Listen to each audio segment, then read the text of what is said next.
And now, Mike's thoughts. Ladies and gentlemen, boys and girls, people of all ages, a hold-in might just be the dumbest thing in the NFL right now. You're not holding out. You're not on the field grinding. You're standing on the sideline in a hoodie, making a skeptical of yourself. It's not some quiet negotiation tackle. It's a traveling circus with you are the ringleader. And Cameron Haywood, as much as I respect the man's career, I love what he's done with the Pittsburgh Steelers. Right now, he is front and center of this so-called hold-in. Here's the thing. He's literally just signed a 2-year, $29 million extension back there in 2024. He's under contract through 2026. And now because he had an AP All-Pro Player year, right? He wants to rework the deal and ink it. And before the ink is even cold, it's like buying a car last year, driving around the block and walking back to the dealership and demanding a brand new one because you think this one's better to drive now. Guys, look. This whole I want to be valued line, you are valued. Cameron Hayward. You got $13.5 million guaranteed roster bonus this year alone.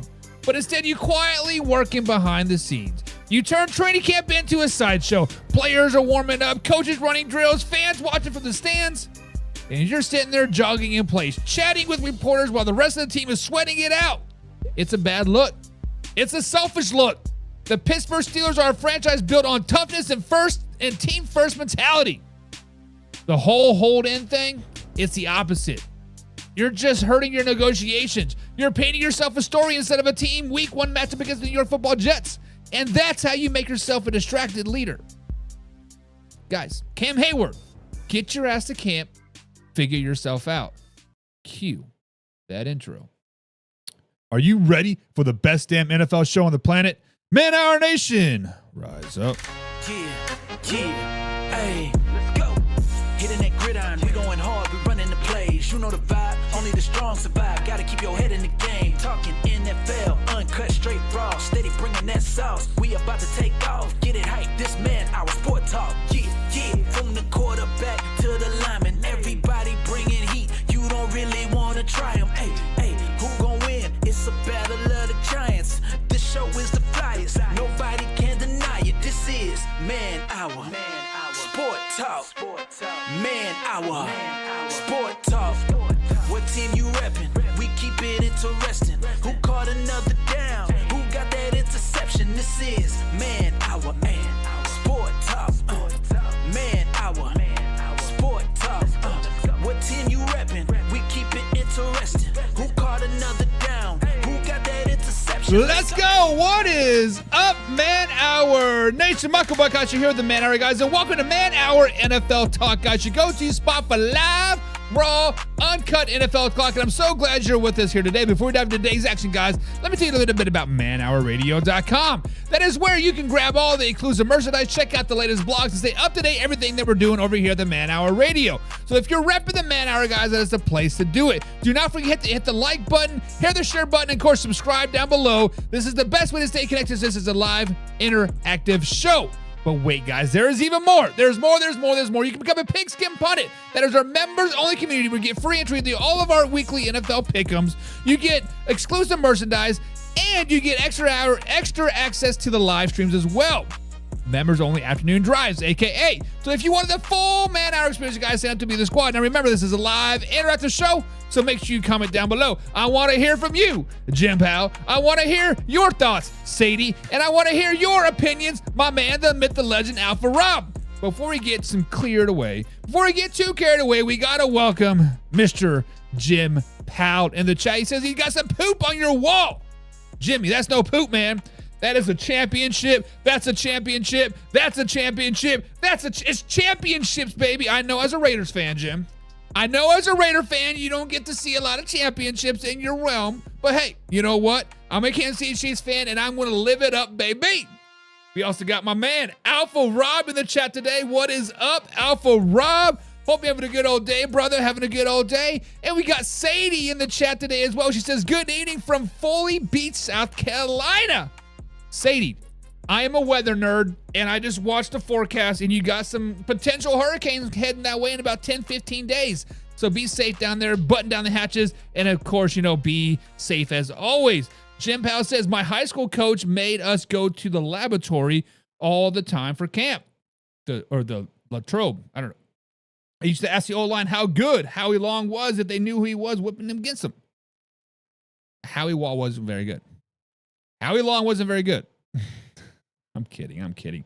Howie Long was definitely a very, very good thing. Good thing. Pigskin pun. Get you some. Speaking of pigskin punters, Old Man River's the pigskin punter. He is in the chat today as well. What is up, Old Man River? Hope you're having a good day, brother. Hope you are having a good day. But guys, it is time to get into some live, raw, uncut NFL talk. Guys, we have been going around the NFL landscape. We have been doing a little bit of this. We've been doing a little bit of that. Jude, the Patriots are not going to win it all this year. Stop, brother.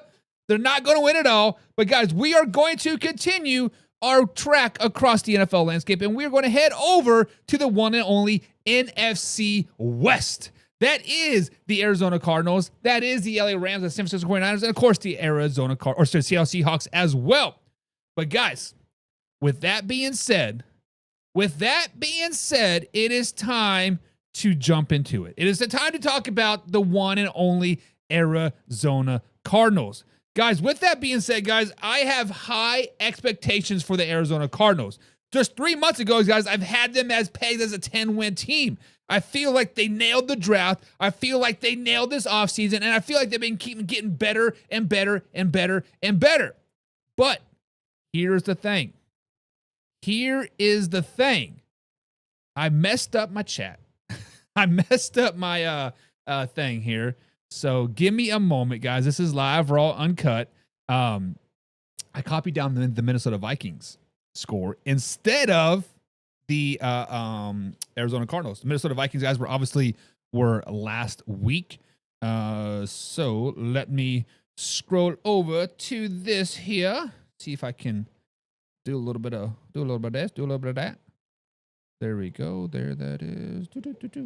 Gotta scroll up. Try and jump into my computer at work here.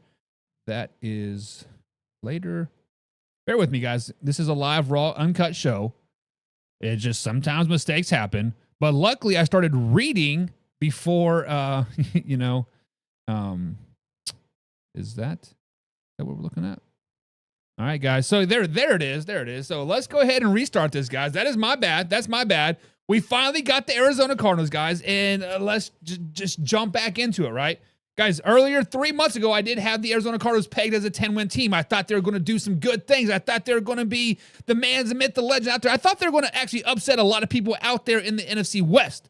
But training camp has happened, right? Training camp has happened, and things need to slow down a little bit. Now, I do think the Arizona Cardinals are coming off a very solid foundational building season from 2024. But let's just be honest, guys. The 2025 schedule is no joke. But the Cardinals still have a chance to make some noise. Their division is tougher, and their road games stack up quickly. So, guys, let's break it down week by week and giving it a prediction for the Arizona Cardinals in 2025. With that being said, guys, weeks 1 through 6, I think they start off hot. I think weeks 1 through 6, I think the Arizona Cardinals are arguably the hottest team in the entire NFL. Because when you break it down, week number 1, they travel to New Orleans to take on the Saints. That is a win.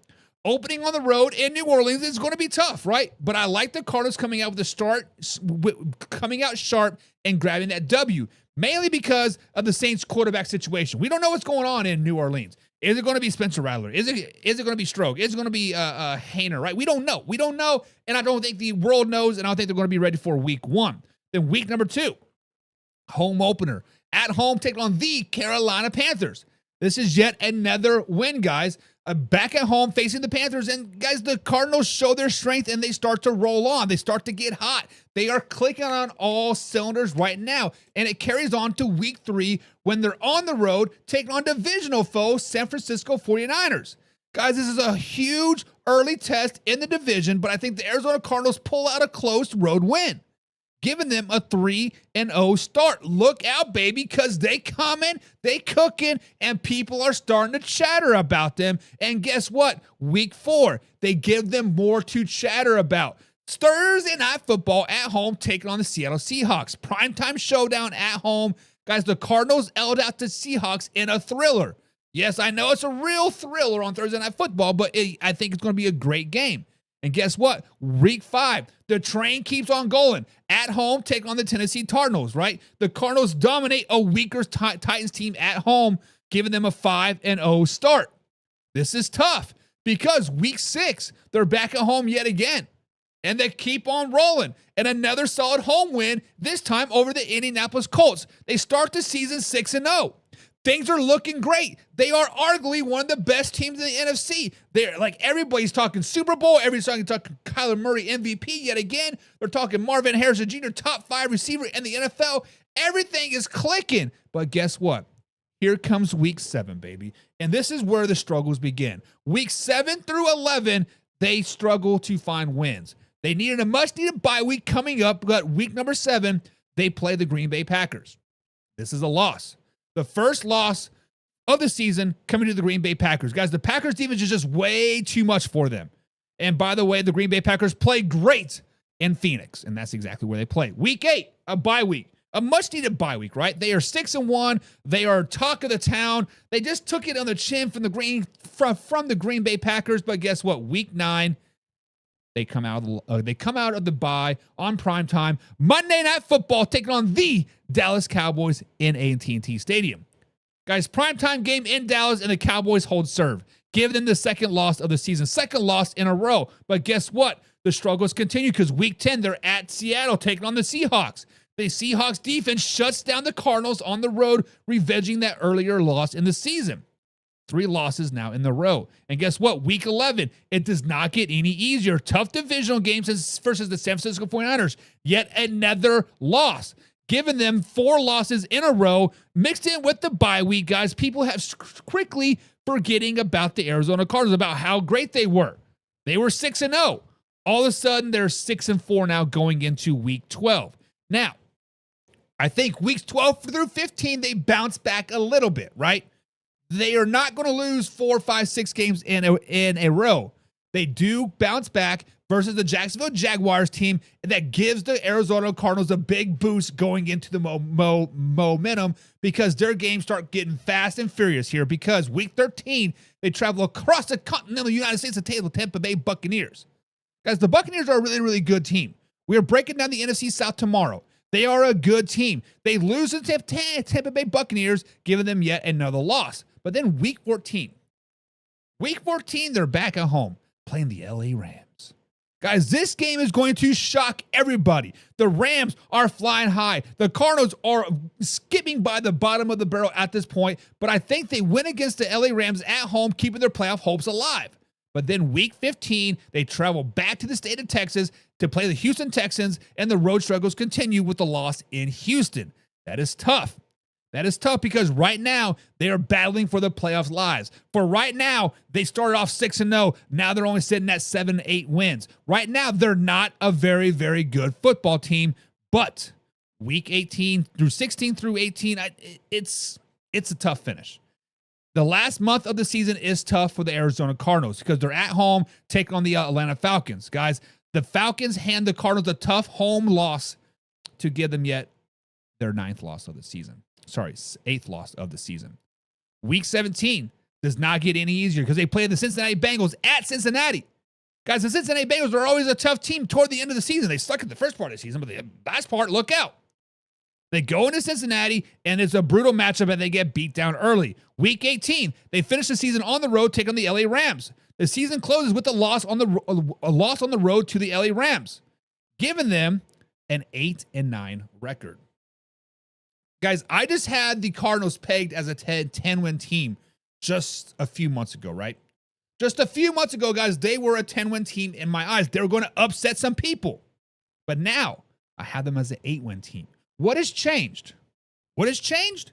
What has changed is I have faith that the San Francisco 49ers will be a little bit better. The Rams got a lot better by adding Devontae Adams. That changes a lot, right? The Seahawks got a little bit better as well, but I don't think they're going to go on the road and perform on the road as well as I thought they were earlier in the preseason, right? Back in May and June. Back in May and June, I had them going on the road and beating the Buccaneers. I had them going on the road, beating the Seahawks and the Rams. Right now, I'm like, hey, let's slow it down, baby. Let's slow it down. But guys, I have them as an 8-9 record going into 2025. What are your guys' thoughts? Sadie says the Cardinals will finish 8-9 as well. And just to solidify Jude, she says, hey, the Patriots are going to finish 5-12. That's tough, baby. That is tough. Alpha Rob says 8-9. They're getting better, but not there. I don't like their defense. And Alpha Rob, everybody's talking about how great their defense is. Everybody's been talking about, oh, this defense is amazing. This defense is top notch, yada, yada, yada. Everybody's been loving their defense. However, I'm kind of with you. I'm not 100% sold on the defense. I would agree with that. Old Man Rivers Pigskin punted. Pigskin pun. Get you some. So the Cards would go 7-10. 7-10. He says 1 game improvement from last season. Old Man River, I think you're being a little tough on them. I think you're being a little tough. Because me personally, I have their floor as 6 wins, right? Everything falls apart. Kyler Murray goes down. James Conner goes down. Marvin Harrison Jr. goes down. Whatever. Six wins. But on the flip side, I see the ceiling as like a 12-win team. They have a very low floor, a very low floor, meaning they could be really, really bad or be pretty good. 6-12. So 7 is tough, baby. That is tough. But guys, what do you think? Is 8-9 too low, too high, or just right? Let me know down in the comments down below. Let's move on to the one and only San Francisco 49ers. Guys, the San Francisco 49ers entered the 2025 season with a lot of buzz. But after some offseason shakeups, some injuries, my outlooks have shifted quite a bit on the San Francisco 49ers. Guys, just 3 months ago, I had the Niners as a 14-win powerhouse team. I had them running the NFC West. I had them going potentially to the Super Bowl. I had them dominating a lot of these games, arguably one of the best teams in the NFL. But since then, a lot of things have changed. Deebo Samuel, no longer a San Francisco 49ers. He is out, traded to the Commanders. Christian McCaffrey, injuries are starting to pack up yet again. Brandon Ayuk probably won't even be back till October or November at this particular time, right? The wide receiver room feels like a game of musical chairs. Every time you turn, it is the signing of a wide receiver here, firing this guy, releasing this guy. Like, it is just a circle of, we don't know what to do with our hands in San Francisco as of right now. It is tough, right? It is very, very tough. But with all these factors, guys, temper the optimism. Temper the optimism, guys. But let's break down the San Francisco 49ers 2025 schedule game by game with the win-loss prediction. And I think weeks 1 through 5, guys, they start out rocky. I think it is a rocky if you are a San Francisco 49ers fan, because week 1, they travel to Seattle to take on the Seahawks, and they start the season off with a loss. On the road, a loud environment, a hostile Seattle crowd, new quarterback, nice rookie receiver, defense is coming back, Legion of Doom 2.0. The Nigels struggle to find rhythm and they drop the home opener. That is tough. Sorry, the road opener. Week number 2, they're back on the road yet again, taking on the New Orleans Saints. This time the team bounces back with a solid road win over the Saints, guys, showing flashes of their old dominance. Now, let's not get crazy, because in the end, it is the New Orleans Saints. In the end, the New Orleans Saints are going to be one of the worst teams in the NFL. In the end, the New Orleans Saints are going to have the number 1 overall pick drafting Arch Manning. Let's just call a spade at the end of the day. But week 3, finally, the home opener. The Arizona Cardinals come into San Francisco, Candlelight Levi Stadium, whatever you want to call it. A tough divisional battle ends in heartbreak at home. The Cardinals are just a sneaky good team this season, guys. Do not sleep on the Cardinals, but give them yet another loss. But then finally, back at home, yet again, take on the Jacksonville Jaguars. This time, the San Francisco 49ers defense clamps down. The offense finds some consistency, and the 49ers pick up an important win over the Jacksonville Jaguars. Why? Because they got some tough games coming up, such as Week 5 at LA, take on the Rams on Thursday Night Football. Crosstown rivalry heats up, and the Rams win out the edge in a physical bruising contest, giving the 49ers yet another loss on the season. Guys, right now the 49ers are sitting at 2-3 on the year with wins over the Saints and the Jaguars. Nothing to write home about. They have a huge mountain to start climbing to potentially get back into this NFC West race, to potentially get to this playoffs. Matter of fact, just to potentially to have a winning season. In week number 6, they're on the road, take on the Tampa Bay Buccaneers. This is not good. In Tampa, the San Francisco 49ers struggle. Without Christian McCaffrey probably at full strength, a 1 o'clock game across the continental United States, guys, the Tampa Bay Buccaneers take advantage. Week of 7, they're back at home, take on the Atlanta Falcons. This is a rare misstep at home against an aggressive Atlanta Falcons team, guys. Questions start mounting. They lost yet another game at home, giving them 3 losses in a row, 2 of them which at home. But then week number 8, everything starts to turn around just a little bit. They travel to Houston to take on the Houston Texans. Guys, the San Francisco 49ers get back on track with a solid road win against a rebuilding Texans squad. They actually look dominant, potentially great in this game, but it does not carry over to week 9 because they travel to New York to take on the New York Football Giants. The travel and inconsistent offense cost the 49ers in New York yet again. Tough loss on the road. Another loss. They're starting to mount up. In week number 10, they are back at home. The Niners reclaim bragging rights in the rivalry versus the LA Rams, delivering a statement win in front of a home crowd, defeating the LA Rams in week 10. Guys, it does not look good for the San Francisco 49ers. They are so inconsistent. They're so up and down, we don't know what to do. Their defense has flashes, their offense has flashes, but they very rarely put the 2 flashes together at the same time. But then, mid-season, week 11 through 14, they have a little bit of a mid-season surge. They finally get on the right track. Everything starts to click, and it starts to click in week 11 when they travel to Arizona to take on the Cardinals. A big divisional win on the road as the Niners hold serve, and they start to get the big momentum. Mid-season surge, week 12, at home, take on the Carolina Panthers on Monday Night Football. Pause. Who scheduled the Carolina Panthers and San Francisco 49ers on Monday Night Football? That is stupid. I understand CMC playing his old team, whatever. It's going to be a blowout. Guys, primetime shines bright on San Francisco in a very convincing victory. This game might be over at halftime. This is the one game that I'm going to be happy going to bed at 10:30 at night and not have to watch the whole second half. And then week 13, it continues when they travel to Cleveland to take on the Browns. Travel doesn't slow them down this time. Oh, no. The Niners put a solid team effort together on the road, beating the Cleveland Browns. Now, week 14 is the bye week, a well-deserved bye week. It is time to get rested and regrouped because they have just 4 games left of the season. Right now, they're fighting for everything. They're fighting for the finish. They need to win 4 of their 4 games out to potentially have a shot at the playoffs. In week 15, they do that. Week 15, they're back at home, take on the Tennessee Titans. And San Francisco pounds out a physical win at home. Cam Ward and the Titans do not know what hit them. But then week 16, they travel to Indianapolis, Indiana to take on the Colts on Monday Night Football. Another head-scratching Monday Night Football game. Why? But whatever, right? But this is another tough road game on Monday that ends in disappointment. Yes, the Colts do beat the San Francisco 49ers come week 6, pretty much eliminating their playoff hopes. Week 17, they are back at home, take on the Chicago Bears. The Niners close out on a double-widget win with a strong home showing. And then week 18, playing the Seahawks and then winning that one as well. The season finale against the Seahawks, the Niners take control and end on a high note.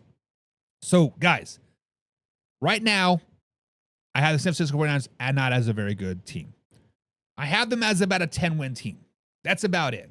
Yes, I was high on them. I still think the ceiling still remains at 14 wins. And it is, matter of fact, it is absolutely possible if everything clicks and the team stays healthy. However, their floor is 8 wins. If Brandon Ayuk does not come back 100%, if Christian McCaffrey does not last the whole season, if George Kittle is banged up just a little bit, 7-8 wins, guys, is very, very realistic. Guys, this season for the San Francisco 49ers is all about finding consistency amidst the chaos, right? If the 49ers get hot, the sky's the limit. If not, they'll face a rebuilding test. But what do you guys think? 14 wins, is it still realistic if you're a San Francisco 49ers fan? Or is it more likely going to be 8 wins? Guys, comment down below. This is a live interactive show. Subscribe, hit the like button. Remember, we're live Monday through Thursday at 9 p.m. East Coast time right here on Man Hour. So let's get into the comments, guys, and discuss your thoughts. Old Man River. pigskin pun. Get you some. Says that the San Francisco 49ers will be 9-8. That is tough. That is tough, baby. But I'm pretty close right there with you. I'm pretty close right there. I have them right at 10 wins. Potentially 9, right? 9, 10 wins. Sadie says the Niners will be 9-8 as well. I think a lot of us are going on the same page. We are kind of down on the San Francisco 49ers. Now, let me ask you guys this. Old Man River, Alpha Rob, Jim, Sadie, the people that are in the chat right now. Are we down on the Niners because of the trade of Debo, the injury of Brandon Ayuk, or do we not trust Brock Purdy? Those are all the questions that I have for the San Francisco 49ers. Alpha Rob says they'll finish 10-7. They had their chance for the last couple seasons, and it's time to rebuild. You are correct. The 49ers Super Bowl window was wide open. Brock Purdy under the rookie contract. They had Debo. They had Brandon Ayuk. They had George Kittle, a fresh CMC. Everything was clicking. That defense was top notch. Now they don't have Dre Greenlaw. Now they don't have Fred Warner. Nick Bosa is another year older. Eric Armstead's gone. You know, honestly, the 49ers are rebuilding without rebuilding. Let's just be flat out honest. They are rebuilding without rebuilding. Huh, baby girl? Birdie says, hey. Birdie's my puppy. Jim Powell says the 49ers have to play out of the quick stand. Just not enough horsepower. And you know what, Jim? This is the first thing that I think we've agreed on something in a long time. CMC has every potential to be great, but he's never played a full 17-game season. CMC could arguably be one of the best what-if running backs ever in the entire NFL history. Over Barry Sanders, over Bo Jackson, over Marcus Allen, right? All those what-if running backs. AP, right? CMC could be the biggest what-if ever. Now, they have the potential to have a lot of horsepower. They have a V8 engine that just need a little bit of fine-tuning. They fine-tune that just a little bit. Boom, to the moon, baby. But right now, they got a misfire on cylinders 4, 5, and 6. What is going on? But guys, what do you think? What will the San Francisco 49ers finish? 8 wins, 9 wins, 14 wins, NFC West championship, last place? What do you guys think? What do you guys think? What do you guys think? Now, let's move on to the Seattle Seahawks. Guys, the Seahawks are gearing up for a challenge in 2025. And after watching their rookie class progress so far this training camp, guys, I have adjusted my expectations. 3 months ago, guys, I had pegged the Seahawks as a 6-win team. Did not like Sam Darnold, wasn't huge on their draft class. It's just like, they're just blah to me, right? But now with the growth I'm seeing in the young talent, I'm adding a couple more wins to that total, potentially doubling that total. Slow it down, Buck. The ceiling is still about 8 wins for the Seattle Seahawks, and the floor is around 5, right? They are still very, very much a team on the upside looking when it comes to the playoff picture. But guys, let's break it down week by week and win-loss prediction for the Seattle Seahawks in 2025. In week number 1, guys, we are going to get a mixed start. We are going to get a mixed bag. We are going to get a lot of greats and a lot of freaking bads. Let's just be honest. Because week number 1, when they open that home versus the San Francisco 49ers, Sam Darnold, Cooper Kupp, and the rest of the boys, guys, the Seattle Seahawks open strong. They take down their fierce Bay Area rivals at home. It's a big morale boost. Everybody's pounding their chest in Seattle. Look at us, look at us, look at us. But guess what? Week 2, they travel to Pittsburgh, Pennsylvania. They travel on some of the worst roads in America in the state of Pennsylvania. They travel, and a tough Steelers defense proves way too much, even with or without Cam Hayward. Guys, the Seahawks dropped this one on the road, losing to Pittsburgh Steelers. Matter of fact, they get dominated on the road to the Pittsburgh Steelers. We just see them extreme high, take on the old mighty San Francisco 49ers, and then get beat down by an average Pittsburgh Steelers team. But then week 3, they're back at home, taking on the New Orleans Saints. Guys, the Seahawks rally and get a crucial victory, pull out late one against the New Orleans Saints. I think it's going to be about 12-9 score. We're not going to probably see a touchdown in this game. It's going to be ugly, ugly, ugly. But week 4, they're back on the road, take on the Arizona Cardinals. Thursday night football. Primetime in Arizona brings a hard-fought battle, but the Seattle Seahawks come up a little bit short. A little bit short in this one. But hey, they're back at home come week 5. Hey, that's all right. We've lost on the road. We won at home. This time we're at home. And guess what? The Tampa Bay Buccaneers come to town. Guys, the Tampa Bay Buccaneers are a good team going into Seattle, but the Seahawks bounce back with a solid home win over the Tampa Bay Buccaneers, giving them a win-loss, win-loss, win-loss, a mixed bag, winning at home, losing on the road. But guess what? Everything starts to click come week 6 through 10. They start to click and they start to look like a playoff-bound team. The big momentum is on their side. Because week 6, they travel to Florida to take on the Jacksonville Jaguars. The Seahawks ride the wave with a gritty road win after just beating the Tampa Bay Buccaneers, and they get a nice little 14-7 win. At 1 p.m. in Florida, that is huge. That is huge. That is huge. That is huge. Then week 7, they have a little extra day off because they play primetime at home Monday Night Football when they take on the Houston Texans. Primetime again, guys, and the Seahawks sign in a solid Monday night performance, beating the Houston Texans. Week number 8, a much-needed week off. Bye week. Time to regroup, time to figure out what they're doing. But guess what? Week number 9, they travel to the nation's capital, Washington, D.C., to take on the Washington Commanders. Guys, the road trip to Washington doesn't go Seattle's way. Another early game on the West Coast. That is tough, baby. That is tough. But then week 10, they're back at home, take on the Arizona Cardinals. Another divisional win at home helps the Seattle Seahawks competitive and their playoffs hopes alive. But then weeks 11 through 14, guys, the inconsistency of the Seattle Seahawks season kicks in. Extreme highs and extreme lows. They beat teams they shouldn't. They lose to and then they lose the teams that they shouldn't. This is the Seattle Seahawks seasons in a nutshell. In week 11, they go to L.A. The Seahawks fall to a tough Rams squad. There's no way around it. The Rams are a very, very good football team, and the Seahawks are rebuilding. Let's just call a spade a spade. Then week 12, they travel to Nashville, Tennessee to take on the Titans. A game they should win. A game that they should probably go in there and dominate. A game that they should go in there and walk out looking like gold. Well, guess what? A second straight road loss at Tennessee's physical defense wears Seattle down. They're not looking good. Week 13, though, they're back at home, playing a very much improved Minnesota Vikings team. A Vikings team that people sleep on, they're going to come up and bite them. Well, guess what? Sam Darnold playing his old team. The Vikings want to give it to Sam Darnold's new team. Seattle grabs a very important divisional win, a conference win, I should say, showing signs of growth. However, week 14, they're back on the road, traveling to the East Coast. 1 o'clock game, yet again, playing the Atlanta Falcons. Traveling inconsistency lead to a tough loss in Atlanta. It's losing 3 of their last 4. That is tough. That is tough. But then weeks 15 through 18, they're fighting for the finish. They're fighting to the finish. They want to be spoilers for somebody, right? They want to be on the plus side of a lot of things. Week 15, they're at home, taking on the Indianapolis Colts, and the Seattle deliver a much-needed win at home against the Indianapolis Colts. Give me that dub. But then guess what? Week 16, Thursday Night Football yet again, take on the LA Rams, this time at home.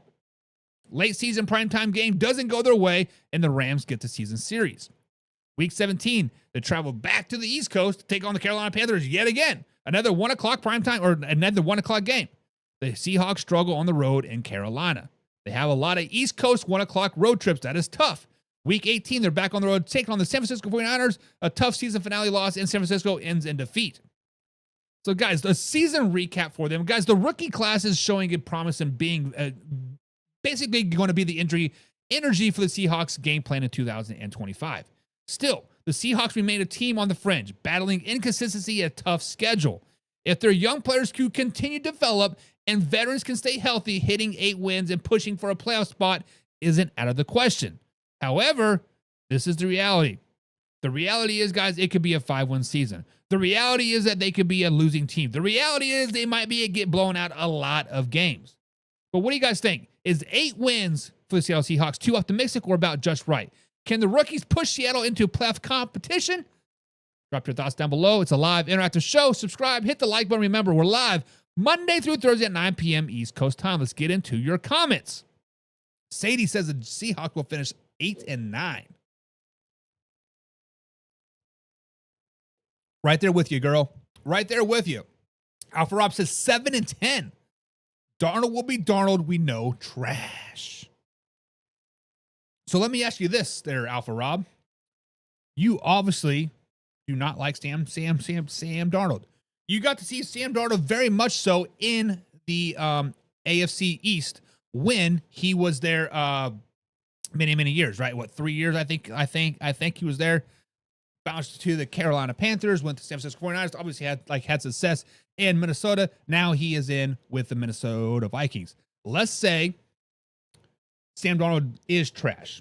Let's say Sam Darnold does get 3 wins, 3 of the first 7, right? They're just a very, very bad team. They drafted Jalen Milroe this season. Jalen Milroe, to me, looks like a potential push for Sam Darnold's job. Drew Lock is just going to be Drew Lock. He's a backup. He's never going to be a starter ever again in the NFL.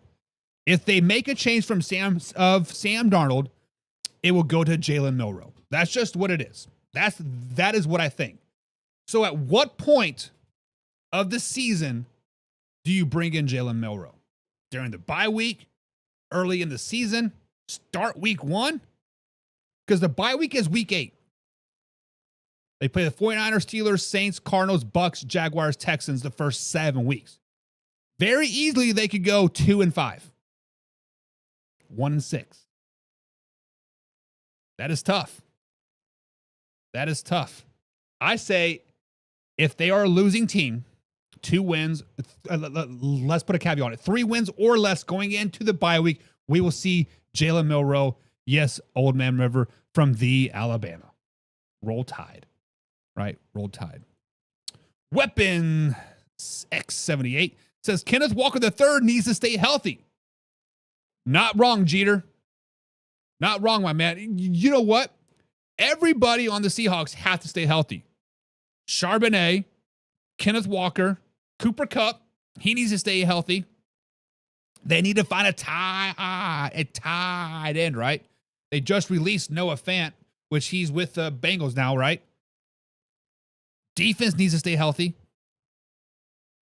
Obviously injury is big for everybody, but for the Seahawks alone, depth and injuries are going to kill them this season. Kill them.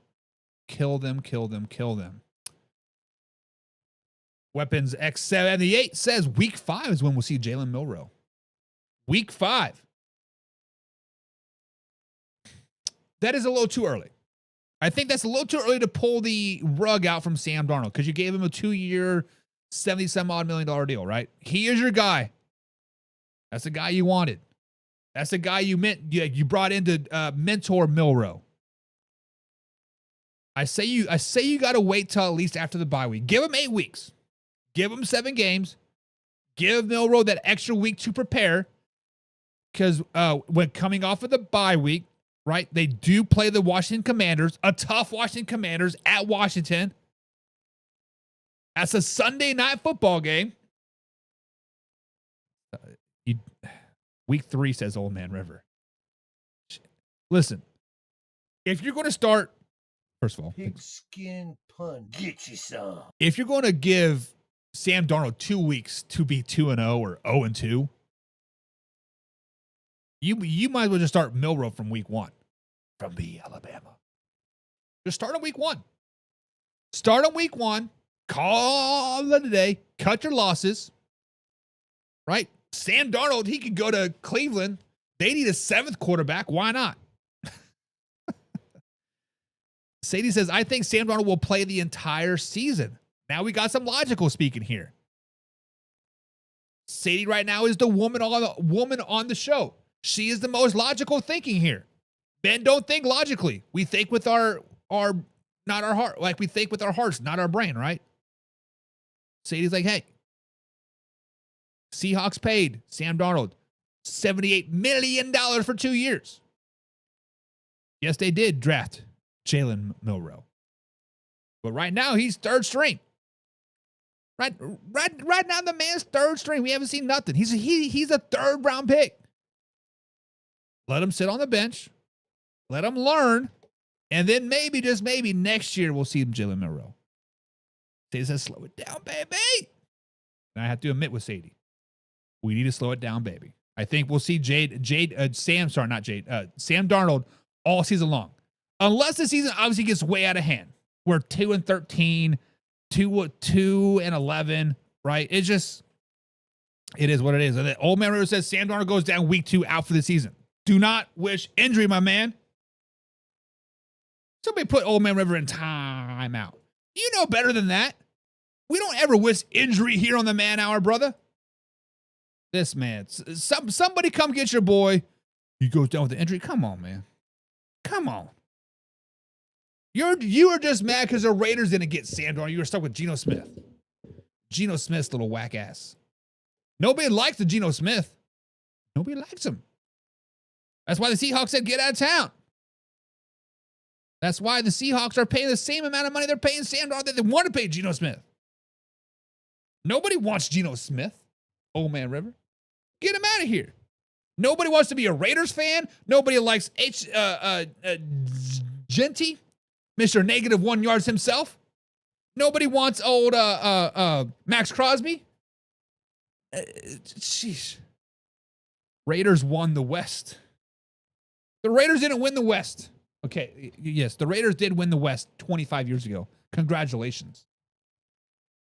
What have the Raiders done since Tom Brady whooped their ass in the snow and the playoffs, Old Man River? What have they done? Oh, they beat the Chiefs Christmas Day 15 years ago. Yeah. Shut your mouth, boy. Go to your room and sit down and know your role, jabroni. All right, guys, it is time to move on to the LA Rams. Guys, the Rams are locked and loaded for 2025. And a while back, guys, I had the Rams as a 13-win team. 3 months ago, guys, I had them as arguably the best team in the NFC. 3 months ago, I had them as a Super Bowl-bound LA Rams. 3 months ago, I said, hey, look out for this team. But now, they can slow it down, Buck. Slow it down a little bit, and I'm going to drop them down to 12 wins. Not because they've gotten any worse. Not because they've gotten a few roadblocks. Not because of this. It's just 12 wins seems a little bit more realistic, right? But this does still not think I don't think this is a dangerous team. That this still doesn't mean that I don't think the LA Rams are a Super Bowl team. Guys, the Rams are a very, very good team. They could win 13, 14, if not 15 wins this season. And even their floor is still 9 wins. They're going to be a winning team in 2024. Guys, well, let's break it down week by week. My prediction for the 2025 LA Rams. And week 1 through 5, guys, they start off with a statement. They start off with a statement and they come back and say, come here, little boy. Let me wax that ass. And that's exactly what they do week 1 versus the Houston Texans. The Rams start hot, take care of business at home against the Houston team still trying to find his rhythm. AKA, Tank Dell's hurt. I'm going to cry a little bit more. Right, Mr. CJ Stroud? Come here, let me wax that ass. Week number 2, they travel to Nashville, Tennessee to take on the Titans, right? Tennessee can be a tough place to play. Sure, potentially, if the Titans were good, but the Titans are dog shit bad. But the Stafford and Adams connection is already cooking. And guess what? 2-0, baby. But then week 3, this is the game that I've been going back on forth off. They travel across the continental United States of America to Philadelphia, take on the Philadelphia Eagles. 3 months ago, I had them going into Philly and beating them. Now, guys, I'm backing off a little bit. I think the Eagles are going to stop this 2-0 start, given their first loss of the season. Philly's defense, guys, is too much in this one, and the Rams take the first loss. But then week number 4, Rams are back at home, take on the Indianapolis Colts. Back in LA, the offense gets rolling again. The Rams rebuild in a big way, beating down the Colts by at least 25 points. It is ugly. And then week 5, they're at home yet again on Thursday Night Football, taking on the San Francisco 49ers. A huge divisional statement win on a short week. Guys, the Rams take down the 49ers under the lights. So they start 4-1. And the Rams are looking every bit like NFC contenders, guys. They are on cloud 9. We are talking about them. And we are talking about them some more. But week 6 through 10, guys, they're on a tough road stretch. Week 6 through 10 shows who they are or who they are not. And week 6, when they travel to Baltimore to take on Lamar Jackson and the Baltimore Ravens, guys, the Baltimore's physical style takes the toll. And also, by the way, Lamar Jackson does not lose to NFC teams. That's just what it is. He's 35-1 against NFC teams. Something crazy, right? And then week number 7, put on that jet lag, traveling across the pond, traveling to the United Kingdom to take on the Jacksonville Jaguars. They're home away from home. Travel plus the feisty Jaguars team leads the back-to-back losses heading into the bye week. Week 8, guys, perfect time for a bye week. Perfect time for rest, right? We are struggling right now. We have lost 2 in a row, traveled across the pond, played a physical Ravens team. Week number 9, we're back at home, take on the New Orleans Saints. A Saints team that's not very good. A rested Rams team gets the job done, gets the New Orleans Saints, a bad New Orleans Saints team. Sorry, Wes. It is what it is. But then week 10, they're back on the road yet again, take on the San Francisco 49ers. The rivalry splits and the 49ers defend the home turf, defeating the Rams. So at this point, guys, in week 10, the Rams are 6-3. The Rams have weathered a challenging travel-heavy stretch and they remain firmly in the playoff picture. And then weeks 11 through 15, guys, they start stacking up those wins. Wins start coming at a premium because week 11, they're at home, take on the Seattle Seahawks. Divisional dominance continues in LA, and the Seahawks do not know what hit them. Give me another win. Week 12, at home, yet again, take on the Tampa Bay Buccaneers. Stafford spreads the ball around, and the Rams defense locks in. Jared Verse might have 3 or 4 sacks against Baker Mayfield in this game. Give me yet another win. Week 13, finally on the road. Finally traveling across the continental United States again to take on the Carolina Panthers. As the Panthers can't match the LA's firepower. Even if the LA Rams come in there and play C-plus football, the Panthers just can't hang. Yet another win. However, week 14, on the road, take on the Arizona Cardinals. This has trap game vibes written all over it. Nice little winning streak. Nice going across the United States, playing bad football, beating the Panthers. Maybe a little tired. The Arizona Cardinals catch the Rams slipping, and they give them a loss, breaking that 5-6 game winning streak. But then week 15, at home, taking on the Detroit Lions. Guys, this is a big-time NFC matchup. This could potentially be the NFC Championship game. This could potentially be the winner of this game goes to the Super Bowl. And I think the Rams deliver in front of an overhyped crowd. Matthew Stafford gives it to his old team, and the Detroit Lions don't know what to do with their hands. Guys, the Rams are 10-4 at this point, and they're hitting their stride late in the season. They are 10-4, hitting their stride exactly when you want to peak. And then week 16 through 18, guys, they close out strong. They close out strong on the road, week 16 versus Seattle Seahawks. Thursday Night Football. Primetime divisional road win. Stafford, Adams, Puka, the rest of the boys, Kyron Williams, get it done. Put on a show. Week 17 at Atlanta. The Rams stay sharp against a rebuilding Atlanta Falcons team. The Falcons could be potentially battling for a playoff spot at the particular time. Guess what? No match for the Rams.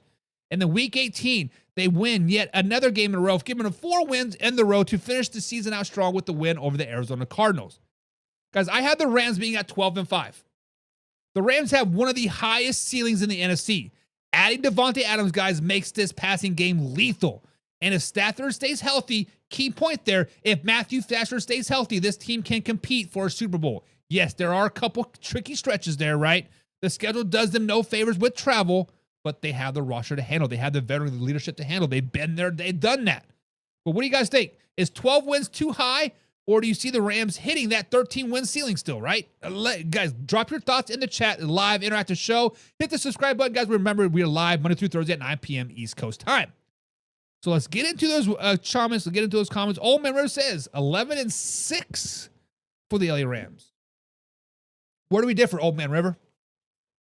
Because honestly, 11 wins sounds like an average season, right? If you have 11 wins, that kind of sounds like an average season. 12 sounds like an elite season.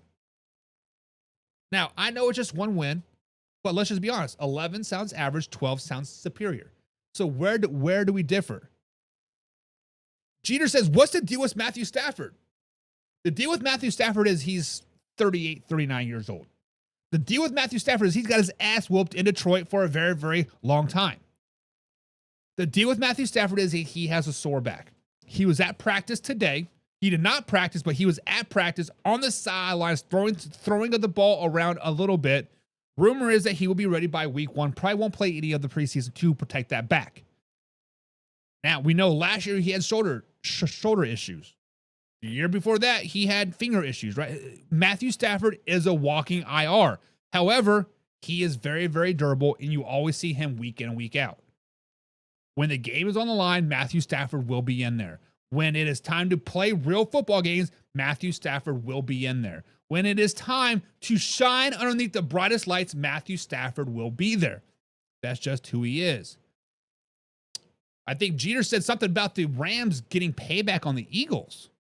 That would be tough.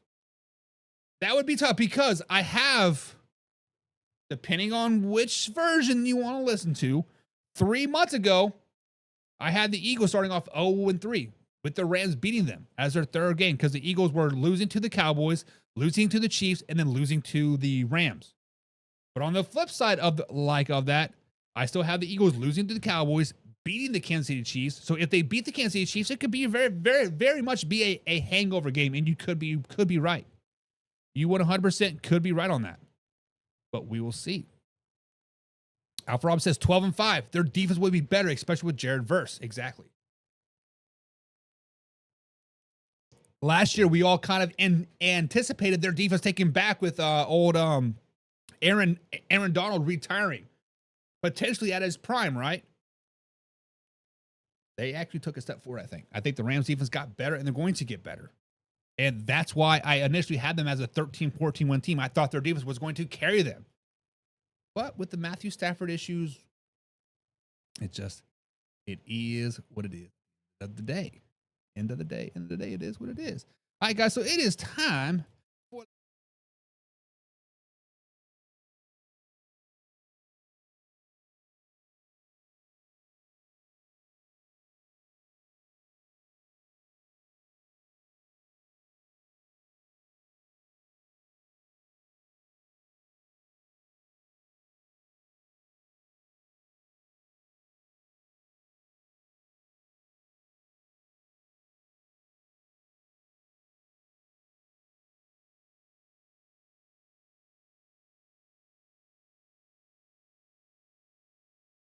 buy or sell.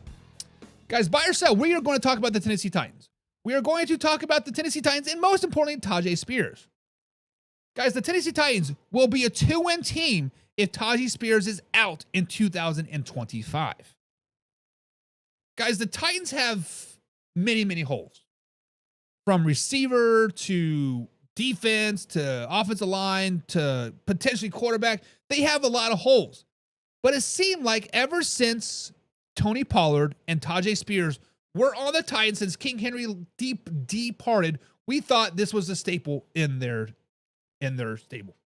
Right? We thought Tajay Spears and Tony Pollard were going to be the man, the myth, the legends. But truth be told, guys, they still are.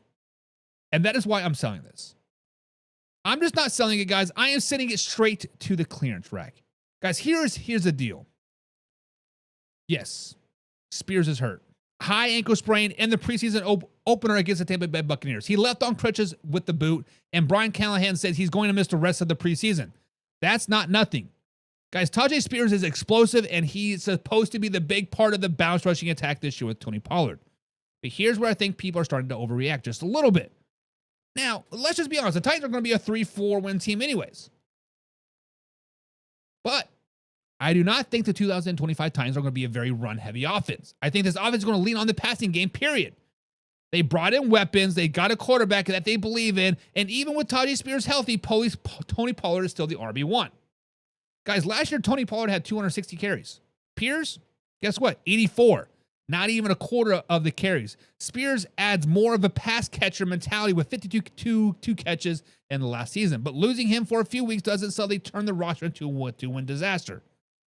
We also have to remember, guys, Spears has missed time before.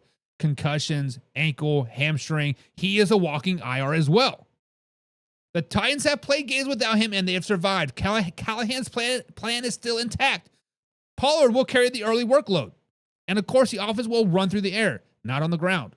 Plus, they're going to get some other pieces back. Lloyd, Crushenberry, they could return very, very soon. L'Jarius Sneed should be back as well. And rookie Cam Ward is showing very, very promise in camp. So, yeah, obviously losing Tajay Spears does hurt. It takes away a weapon on both faces of the offense. But 2 wins, That's a little bit of overkill. This is still a team with enough passing game, with enough passing firepower, and be capable to lead Tony Pollard back to win more than that. So I'm selling this one hard. My prediction without Spears, there's not bottoming out. They're still a 4 to 5 win team. They're not very good. But what do you guys think? Does Spears' injury drop the Titans down to 2 wins territory, or is that just a hot take nonsense? Let me know what you guys think down below. Alpha Rob says they're a 3-win team no matter what. No matter how you cut the fabric, they are a 3-win team. Tajay Spears, Tony Pollard, King Henry. Hell, you can bring in Ryan Tannehill back. They're still a 3-win team. Alpha Rob, that's tough. That's tough, but true. But speaking but truth, Matthew Stafford, guys. Matthew Stafford. On today's buy or sell, guys, this one is a big one for the LA Rams fans. Guys, buy or sell. The LA Rams are a 6-win team without Matthew Stafford as their quarterback. Now, as you guys know, Jeter just brought up Matthew Stafford's injury. Back issues, shoulder injuries, elbows, hamstring, whatever. The list goes on and on and on. He's been battered and bruised for the last 10, 15 years of his NFL career.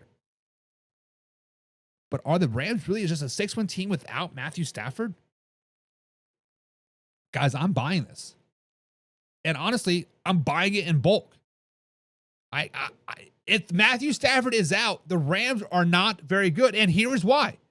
I have zero faith in the Rams quarterback room without Stafford. We're talking about Jimmy Garoppolo, Stetson Bennett, a handful of guys who don't exactly strike fear into the opposing defenses. Let's just be honest. So the roster for the LA Rams, guys, is built to win right now. It's built around one guy. One guy only has Matthew Stafford.